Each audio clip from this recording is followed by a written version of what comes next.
Imam pimpin doa setelah sholat, perayaan Maulid Nabi, Isra Mi'raj dan zikir bersama itu bid'ah. Tanda tanya. Karena setahu saya Rasulullah tidak pernah mencontohkan. Mohon penjelasannya Ustaz. Sudah pernah saya jelaskan. Rasulullah SAW adalah guru kita. Sepakati dulu poin ini. Tidak ada guru bagi umat Islam siapapun yang syahadat kecuali Nabi Muhammad SAW. Ini disepakati dulu. Semua dai dan ulama adalah pewaris beliau, artinya harus mewariskan ilmu yang beliau ajarkan. Apa yang diajarkan itu yang disampaikan ke umat, yang tidak diajarkan mereka larang agar dikerjakan. Kan begitu mestinya. Ini kaidahnya dulu. Masalah kasus ada orang imam pimpin doa setelah sholat, jangan dibahas doanya. Doa adalah ibadah. Tapi begini, sebelum anda kerjakan satu ibadah, tanya, saya mau ziarah kubur. Jangan ziarah kubur sebelum anda tanya bagaimana Rasulullah SAW ziarah kubur, agar jangan anda buat-buat ziarah kubur itu. Adanya orang taruh kembang di kuburan, siram air, buat batu nisan, pasang lampu, baca zikir-zikir di sana karena dia mau ziarah kubur semaunya sendiri. Tidak bisa. Anda muslim, punya kiai, punya Rasulullah SAW, suri tauladan kita, uswatun hasanah. Tanya Rasulullah ziarah kubur bagaimana? Rasulullah SAW dalam hadis Bukhari menziarahi kubur Baqi. Datang, memberikan salam, mendoakan mereka, pulang. Nggak ada lagi yang lain. Nggak pernah Nabi SAW bawa kembang, siram kuburan karena sudah kering. Padahal Madinah panas 50 derajat, pecah-pecah tanahnya. Ada istilah di Indonesia kalau tanahnya pecah, kesian lagi diazab di bawah, kasih air. Kasih kembang biar wangi, biar ditaruh kembang yang paling mahal. Kalau dia ahli maksiat tetap disiksa di bawah gitu kan. Jadi nggak bisa itu patokannya. Mau sholat, jangan pernah sholat dulu. Tanya Rasulullah sholat bagaimana, belajar 5 menit bisa. Oh rukunya begini, sujudnya begini, sama. Baru Allah terima. Tujuan Nabi SAW diutus untuk apa? Untuk dicontohi, diciplak hidupnya. Cara makannya, cara tidurnya, berpakaian, bahkan cara jalannya saja. Para sahabat contohnya, Nabi jalan begini. Bukankah ada hadis yang mengatakan sahabat berkata Rasulullah SAW kalau jalan seperti orang turun dari bukit. Mereka sampai membahasakan itu. Rasulullah pernah keluar kepada kami menyisir rambutnya dengan rapi ke arah sebelah kanan belakang. Ditunjukkan gitu kan. Rasulullah SAW menyukai ini. Rasulullah SAW memakan dengan cara begini. Diajarkan kepada kita semua agar kita contohin. Yang jadi masalah bagi kita ini, kita selalu mau buat apa-apa yang tidak diperintahkan oleh Nabi SAW. Selalu alasannya baik. Sekarang kasus berdoa setelah sholat. Doa adalah ibadah, nggak ada masalah doa. Tapi kalau kita mau ikat antara sebuah ibadah dengan ibadah yang lain, tanya dulu, Rasulullah pernah ikat nggak? Pernah pertemukan nggak? Ziarah kubur dengan baca Quran. Ziarah kubur ibadah, baca Quran ibadah. Pernah nggak Nabi baca Quran di kuburan? Itu tanya. Nggak ada riwayat Nabi SAW pernah baca Al-Fatihah untuk orang mati atau baca di ayat Al-Quran. Datangkan dalilnya coba. Tidak ada satu hadis pun menjelaskan masalah itu. Lalu kenapa anda buat? Oh karena saya mau buat ibadah. Baik ibadah yang Nabi ajarin. Salam doain, selesai. Jangan lebih daripada itu. Masa anda lebih pintar dari Nabi Muhammad SAW?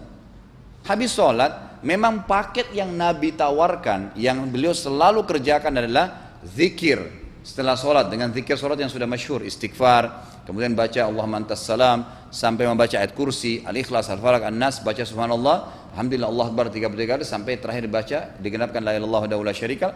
Selesai itu semua hadis Nabi SAW menjelaskan setelah sholat, Rasulullah SAW langsung berdiri. Memang beliau tidak pernah berdoa habis sholat 5 waktu itu. Memang begitu.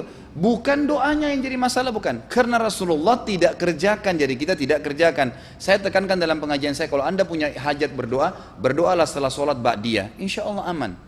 Karena sudah lepas dari paket yang Nabi tentukan. Selama Rasulullah SAW sudah mencontohkan dan memerintahkan sebuah perbuatan, ditentukan tempatnya, jumlahnya, waktunya, jangan pernah dilanggar. Habis sholat bacalah subhanallah 33, alhamdulillah 33, Allah akbar 33. Jangan anda bilang saya bisa baca 100. Loh Rasulullah suruh 33 kok. Ditentukan, jangan lebih pintar. Nanti setelah sholat, jangan ikutkan dengan paket rangkaian sholat ini. Di luar waktu sholat anda membaca 100 silahkan. Karena nggak ada penekanan di situ. Kalau ada penekanan waktu, tempat, dan jumlah, jangan dibantah. Anda pengikut Rasulullah atau bukan gitu kan? Harus jadi jelas. Yang membuat umat ini di Indonesia juga jadi masalah sekarang karena mau buat sendiri. Semaunya sendiri. Kenapa akhi, kenapa Pak Kiai, kenapa Habib, kenapa Ustadz, kenapa buat ini? Bukankah Rasulullah tidak mencontohkan? Oh nggak apa-apa, ini kan baik. Loh, kalau semua orang berkata seperti Anda, apa yang tertinggal dari agama kita? Kira-kira apa lagi yang tertinggal? Nggak ada kemurnian agama karena semua orang mau buat semaunya. Gitu kan? Semaunya sendiri. Pindah rumah, baca berzanji. Apa itu berarti sejarah Nabi? Kenapa baca berzanji saudaraku? Rasulullah waktu pindah rumah pernah baca-baca gitu nggak? Nggak pernah. Kenapa dibuat? Anda muslim bukan? Muslim. Ya saya harus ikuti. Kalau tidak akan terus ini mengakar nih. Anda buat satu bid'ah sekarang. Bid'ah itu lawannya sunnah. Anak Anda akan buat 10 bid'ah. Cucunya akan buat 100 bid'ah. Akan banyak bid'ah merakar di masyarakat. Dan agama akan ditinggalkan. Kemurnian sunnah akan hilang gitu kan. Dan ini bahaya. Ingat. Nabi SAW mengatakan kepada kita dengan hadis yang sangat jelas. Hadis sahih riwayat Imam Ahmad bunyinya begini. Semoga Allah merahmati umatku yang menukil dariku seperti apa yang aku ajarkan atau sebutkan. Sampai ulama hadis mengatakan Nabi ucapin habis sholat astagfirullah, maka sahabat tidak ada berani menambah azim. Enggak ada sahabat yang bilang astagfirullah azim habis sholat, enggak ada. Astagfirullah saja karena Nabi ucapin itu, mereka mengakui tidak lebih pintar daripada Nabi SAW. Kenapa kita harus tambah? Astagfirullahaladzim, wali walidayya, wali muslimin, panjang. Dari mana ini semua? Ditambah-tambah, diembel-embelin, kenapa? Akhirnya keluar dari ajaran Nabi Muhammad SAW. Ini masalah gitu kan? Kenapa harus dilakukan? Peringatan maulid Nabi sudah sering saya ingatkan. Anda tanya semua yang buat maulid, kapan maulid itu sejarahnya ada? Semua buku sejarah menjelaskan tahun 230 Hijriah. Nabi meninggal tahun berapa? 11 Hijriah. Gitu kan? 11 Hijriah. Lalu kenapa harus ada dilakukan? Dan dari mana sejarahnya? Yang membuat pertama adalah orang-orang Syiah. Sejarahnya jelas dari Fatimiyah. Semua buku sejarah sepakat mengatakan bahwasanya maulid munculnya di zaman Fatimiyah. Dinasti Fatimiyah, orang-orang Syiah di Mesir, gitu kan? Dan mereka punya 6 macam maulid yang sampai hari ini masih dikerjakan di Iran. Ada maulid Nabi SAW, Hasan, Husain, Ali, Fatimah dan raja mereka. Sampai hari ini masih ada. Kenapa orang-orang waktu baca maulid, baca salawat sambil berdiri pegang tangannya taruh di dada? Karena keyakinan orang Syiah, ruhnya Nabi SAW sedang lewat. Anda tahu nggak itu? Banyak orang kita buat tidak tahu. Yang penting bahasa Arab ikut saja, gitu kan? Tidak bisa. Nabi SAW tidak pernah rayakan. Pernah ada yang bilang sama saya, Ustaz, kan Nabi SAW pernah bilang, waktu ditanya tentang puasa Senin, beliau mengatakan hari itulah aku dilahirkan. Terus kenapa? Berarti boleh merayakan ulang tahun hari Senin, gitu kan? Tidak. Nabi SAW cuma menginformasikan bahwasanya beliau lahir di hari Senin dan beliau tidak pernah ngumpulin sahabat untuk baca bersama-sama, merayakan hari raya. Beliau tidak pernah. Kalau itu benar, Nabi nggak bakal tinggalkan kok. Ibnu Katsir rahimahullah, garis bawahi poin ini. Ibnu Katsir rahimahullah dalam tafsir beliau, tafsir Quran Azim, dan subhanallah Ibnu Katsir ini kata ulama hampir semua kalangan golongan itu banyak memakai banyak memakai buku beliau, walaupun berbeda dari sisi pemahaman yang lain, tapi tafsirnya kebanyakan kembali ke tafsir beliau. Beliau mengatakan tafsir surah Al-Maidah ayat 3 yang bunyinya a'udzubillahi minasyaitonir rajim, al-yauma akmaltu lakum dinakum, hari ini saya sempurnakan agama kalian, kata Allah ya. Wa atmamtu alaikum nikmati, saya sempurnakan nikmatku pada kalian, artinya tidak butuh yang lain. Wa raditu lakumul islam madina, saya ridho Islam sebagai agama kalian. Kata beliau, ayat ini turun menandakan dan memastikan bahwasanya Nabi Muhammad SAW tidak meninggal dunia kecuali sudah mengajarkan semuanya, yang hitam, yang putih, yang gelap, yang terang, yang susah, yang mudah, ya, semua dijelaskan. Siapa, kata beliau, yang menganggap masih ada sesuatu yang harus ditambahkan setelah Nabi SAW meninggal dan turun ayat ini, maka dia adalah ahli bid'ah. Dia orang yang membuat-buat agama. Nabi sudah ajarkan semua, selesai. Jangan ditambah, jangan dikurangin. Kita tidak lebih pintar dari Nabi SAW.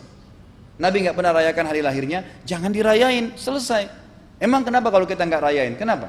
Tangan kita terputus? Enggak. Masih banyak ibadah yang disunnahkan gitu. Sama dengan kasus Isra dan Mi'raj.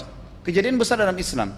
Tapi Anda boleh kembali kepada semua buku sirah. Saya tantang semua buku sirah Anda kembali. Insya Allah yang berpegang pada Al-Quran dan Sunnah, memang ada dasar wahyunya, maka semua akan menjelaskan. Nabi SAW setelah pulang dari Isra dan Mi'raj tidak pernah mengumpulkan sahabat-sahabat untuk merayakannya setiap tahun. Tidak pernah.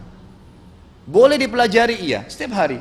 Tapi ditentukan tanggalnya lalu dibuat acara. Tidak pernah Nabi SAW buat itu. Lalu kenapa Anda buat? Kalau Anda mau tetap buat ya silahkan, itu hak terserah Anda. Tapi saya ngajak kepada Anda kembali kepada kemurnian ajaran Nabi SAW.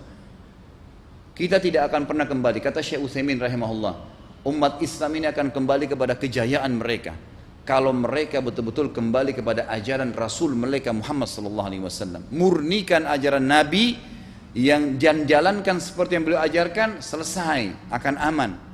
Pasti akan kembali kejayaannya. Kita nggak bisa. saling menghardik, saling menyalahkan yayasan ini, organisasi ini, kelompok ini, karena masing-masing mau beristidlal sendiri, mau menjalankan sendiri hukum-hukum agama ini, bukan mengikuti sunnah Nabi Sallallahu Alaihi Wasallam. Jemaah haji kita, jemaah umrah, datang ke Mekah, tur dalam kota Mekah, naik ke gunung untuk lihat Gua Hira. Kenapa naik ke Gua Hira? Oh, Rasulullah pernah di sini. Baik, saya jelaskan. Nabi Muhammad SAW ke Gua Hira sebelum turunnya wahyu. Dan beliau terakhir sekali di Gua Hira pada saat menerima Iqra bismi rabbikal ladzi khalaq. Itu saja. Setelah kejadian itu, beliau turun dari Gua Hira. Dari waktu itu sampai meninggal, Nabi SAW tidak pernah ke Gua Hira lagi dan tidak pernah suruh sahabatnya ke Gua Hira. Kenapa anda ke Gua Hira? Sampai naik 3 jam ada yang jatuh mati. Karena jahil, tidak tahu pemahaman agamanya. Nggak bisa begitu.